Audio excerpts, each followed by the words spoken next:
دیکھیے گناہ انسان کرتا کیوں؟ اس کے پیچھے کوئی نہ کوئی ریزن ہوتا ہے.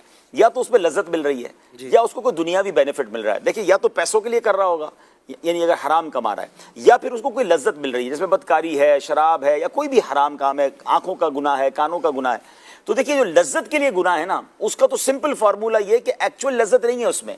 آپ کو لذت محسوس ہو رہی ہے کیونکہ آپ نے عبادت کی لذت نہیں دیکھی, آپ نے تہجد کی لذت نہیں دیکھی, آپ نے سجدوں کی لذت نہیں دیکھی. اس کو اس طرح سمجھے کہ کوئی بندہ ہے ویجیٹیرین ہے, اس نے زندگی بھر سبزی کھائی ہے, کبھی گوشت کھایا نہیں, کہتا سب سے اچھی چیز ہی سبزی ہے, اور کوئی دن کوئی پکڑ کے دوست کو چکن کھلا دے, بیف کھلا دے, مٹن کھلا دے, کہ یار اصل کھانا تو یہ تھا, میں نے تو کھایا ہی نہیں تھا. تو مسئلہ یہ کہ جس کو فلموں ڈراموں میں ساری رات جاگنے کی لذت پتا ہے, اس کو رات دانت خوانی میں یا نبی پاک کے ذکر میں رات گزارنے کی لذت نہیں پتا. جس کو شراب کی محفلوں کی لذت معلوم ہے, اس نے ابھی تک قرآن کی تلاوت اور اللہ کی بارگاہ میں مناجات کی لذت کو دیکھا ہی نہیں ہے. اور یقین مانیے لذت ہے ہی اللہ کے ذکر میں, کیونکہ مجھے اور آپ کو بنایا ہی رب نے, اور اسی نے ارشاد فرما دیا الا بذکر اللہ تطمئن القلوب, اللہ کے ذکر میں ہی دلوں کا چین ہے. اچھا آپ تھوڑے سا سروے کر لیں دنیا کا, جتنے حرام کام کرنے والے ٹاپ لیول کے لوگ ہیں, اگر وہ مسلمان ہوتے ہیں تو آخری عمر میں آ کر انہیں یہ ضرور احساس ہوتا ہے کہ ہم بھاگتے رہے, اور اصل ذکر میں اصل تو توبہ یہی کرنی تھی, آنا یہی تھا. جن کو ہو جاتا ہے یہ احساس, تو یہ بتا رہا ہے کہ وہاں سکون نہیں ہے, ایک میٹرلسٹک لائف ہے. پیسوں میں جو حرام میں پڑے ہوئے ہیں ان کے لیے میرا مشورہ یہ ہے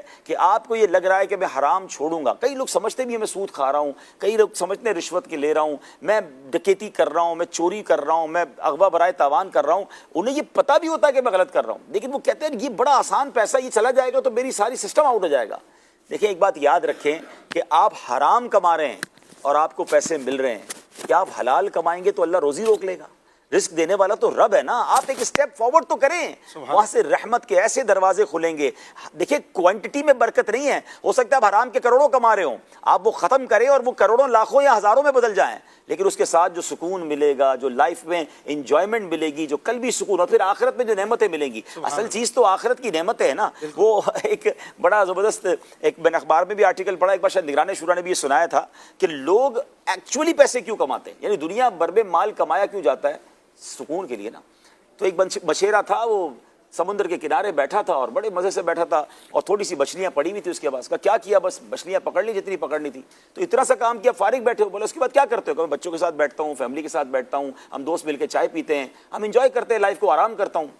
تو کہا اتنے چھوٹے سے کام کو کیوں کر رہے ہو, تھوڑا بڑا کام کرو, 4 بندے رکھو, زیادہ لمبے بڑے جال بناؤ. اس کے بعد اس پہ بولا اچھا پھر کیا ہوگا؟ بولا پھر اپنی کشتی خرید لینا, ایک کشتی سے تمہاری 10 کشتیاں ہو جائیں گی, اور تم جناب پھر ایکسپورٹ کا کام بھی شروع کر دینا. کرتے کرتے اس نے کہا پھر آخر میں کیا ہوگا؟ بولے جب بہت سارے پیسے کما لو گے تو پھر لائف انجوائے کرنا. تو پھر ابھی کیا کر رہا ہوں؟ ابھی بھی تو لائف انجوائے کر رہا ہوں. اتنی بھاگ دوڑ کرنے کے بعد بھی اگر آخر میں لائف ہی انجوائے کرنے تو میں تھوڑے میں بھی انجوائے کر رہا ہوں.